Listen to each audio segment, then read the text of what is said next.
Welcome है आप सबका हमारे आज के सेशन में। जानिए किताबें क्या कहती हैं, जिसमें कि हम बात करते हैं एक बुक के बारे में, उस बुक की समरी के बारे में कि राइटर ने उस बुक में क्या लिखा है। तो इसी सीरीज में जो हमारी आज की बुक होने वाली है वो है गुलाबी खंजर। हिंद युगम की ये पब्लिकेशन है और ये इसके जो राइटर हैं, इसमें एक या दो नहीं, इसमें तीन तीन राइटर हैं इसके।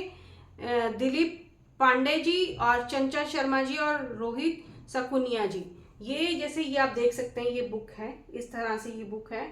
और इस बुक की जो एमआरपी है वो 400 रुपये है।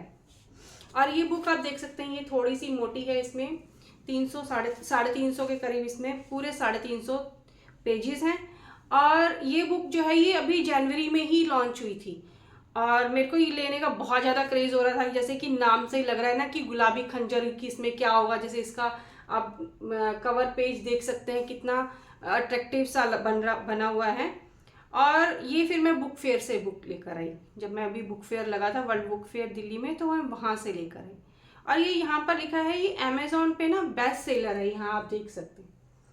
तो ये बुक जो है वो ये तीन राइटर ने जैसे लिखी है। और स्टोरी भी इसकी, मतलब मेरे को जो लगा ना कि आपको वो पुराने ज़माने में ले जाती है जहाँ पर वो मुगल थे, तुर्क थे और राजपूत राजा थे। और उस टाइम में जैसे आप एक जाते हैं ना कि वो पुरानी टाइप की जोधा अकबर जैसी पिक्चर देखी आपने, किसी इस तरह की पिक्चर देख ली। तो आप जैसे जैसे आप ये, मेरे को जो फील हुआ मैं इसमें वो बताने वाली हूँ कि मैं जैसे जैसे इस बुक को पढ़ रही थी ना, मुझे लग रहा था कि एक मूवी मेरे सामने चल रही है और वो सारे कैरेक्टर उसी उसी तरह से वो ड्रेसअप होकर, उसी तरह से तैयार होकर, या उसी तरह से उनके फेस एक्सप्रेशंस जो है वो सारे वो उसी तरह से, मतलब जो लग रहा था मैं पढ़ रही हूँ और मेरे मतलब वो चीज़ें सामने जैसे टीवी में मूवी चल रही है। और पढ़ते पढ़ते मतलब इतनी ये मतलब मोटी बुक है, ये 350 पेजेस की बुक है। तो मतलब ऐसा लग रहा था कि अब इसमें आगे और क्या होगा, अब इसमें आगे और क्या होगा। तो जैसे स्टार्ट होती है ये स्टोरी की, एक इसमें जो करेक्टर है वो बख्तियार है और वो अब 80 साल का हो चुका है और वो जो है वो मतलब उस जगह का वो राजा है, बादशाह है। तो ये बुक जो फिर वो अपने, जब वो 80 साल तक हो चुका है तो वो सोचता है कि वो यहाँ तक किस तरह से पहुंचा। तो फिर ये फ्लैशबैक में ले जाती है हमें ये स्टोरी। तो वो वहां तक उसके पहुंचने की जो जर्नी है वो पूरा बताती है कि किस तरह से उसका फादर है और उसका भाई है और वो उसका फादर उन दोनों में फ़र्क करता है। और उसकी जो माँ नफीसा है वो किस तरह से अपने दोनों बेटों में फ़र्क नहीं करती, पर इसके साथ वो ज़्यादा थोड़ा सा लगता है कि इसको निगलेक्ट किया जाता है, वो उसकी तरफ ज़्यादा ध्यान देती है। तो इसमें बहुत सारे करेक्टर्स हैं। एक राजपूत राजा दिखाया है, रुद्र प्रताप सिंह जो दिखाया है। तो उन्होंने मतलब किस तरह से वो वहां तक पहुंचे और किस तरह से उन लोगों ने जुल्म, इन पर जुल्म किए, और किस तरह से ये जो बख्तियार है वो अपनी उस जगह, अपने उस मुकाम पर पहुंचने के लिए, अपने उस राज्य को, गुरकान को बचाने के लिए वो किस तरह से अपनी पूरी एफर्ट्स लगा देता है। तो स्टोरी जो है उसमें बहुत सारे करेक्टर है, चांद बानो करेक्टर है और उसकी जैसे इसकी बहन है, मामा की बेटी बताई है, उसकी शादी उसके भाई के साथ हो जाती है। तो ये जैसे जैसे आप आगे पढ़ते जाएंगे ना, ये स्टोरी आपको ऐसे लगेगी कि अब क्यूरियोसिटी की, अब कैसे क्या होगा इसमें, क्या इसको अब राज्य मिलेगा या इसका फादर अब इसको एक्सेप्ट करेगा, या फिर आगे जो जो और सिचुएशन होती जाती है ना। तो ये बहुत हमें लगती है स्टोरी की।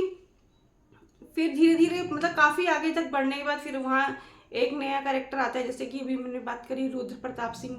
तो वो फिर उस थोड़ा सा उसका पीछे का बताया जाता है, जैसे कि बताया था कि वो किस तरह से एक शेर को मारता है तो इसका तीर जाके लगता है और बख्तियार का जो है वो यहाँ पर वो उसको लगता है कि मैंने इसको भाले से मारा है।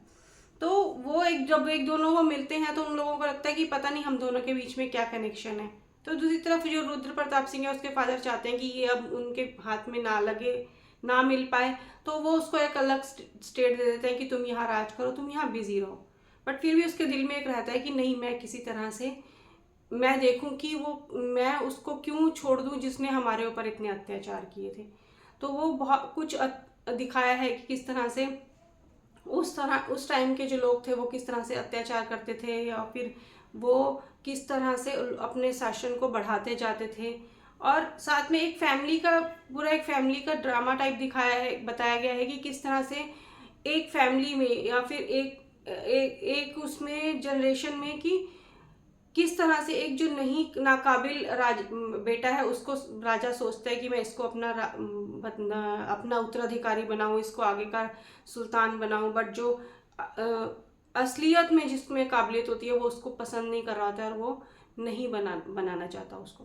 तो वो इसमें जो स्टार्टिंग ही इस तरह से की गई है कि आपको ये लगता है कि अरे ये राजा बनेगा तो ये किस तरह से बनेगा, तो ये इसमें मतलब पूरी आपको हर एक उसके बाद लगती है कि क्यूरियोसिटी सी कि किस तरह से ये बनेगा, किसको हराएगा या नहीं हराएगा, या इसमें कौन कौन मरने वाला है, या किस किसको मार कर ये आगे राजा बनेगा। क्योंकि स्टार्टिंग में बता दिया कि वो बख्तियार वो 80 साल का सोच रहा है कि मैं यहाँ तक किस तरह से पहुँचा, तो वो किस तरह से पहुँचने की जो पूरी स्टोरी है वो इसमें बताई गई है। बट ये जो इसका जब मैं पढ़ रही थी तो मुझे लगा कि क्या होगा एंड पर इसका भी जो है आई थिंक सेकंड पार्ट इसका भी आएगा, क्योंकि यहाँ लिखा है टू बी कंटिन्यूड क्रमशः लिखा है। तो इसके बाद अब देखेंगे कि अगर आप चाहते हैं कि आप एक इंटरेस्टिंग सी कुछ भी ऐसी स्टोरी जो कि आपको एक अलग सी दुनिया में ले जाए या फिर एक अलग सी लगे कि एक कुछ क्यूरियोसिटी वाला पढ़ना है, तो आप ये पढ़ सकते हैं। हिंदी युगम में इसका पब्लिकेशन हाउस है और इसकी जो बुक का लिंक है वो मैं डिस्क्रिप्शन में डाल दूंगी। तो आज का ये जो हमारा बुक समरी थी वो यहीं तक थी।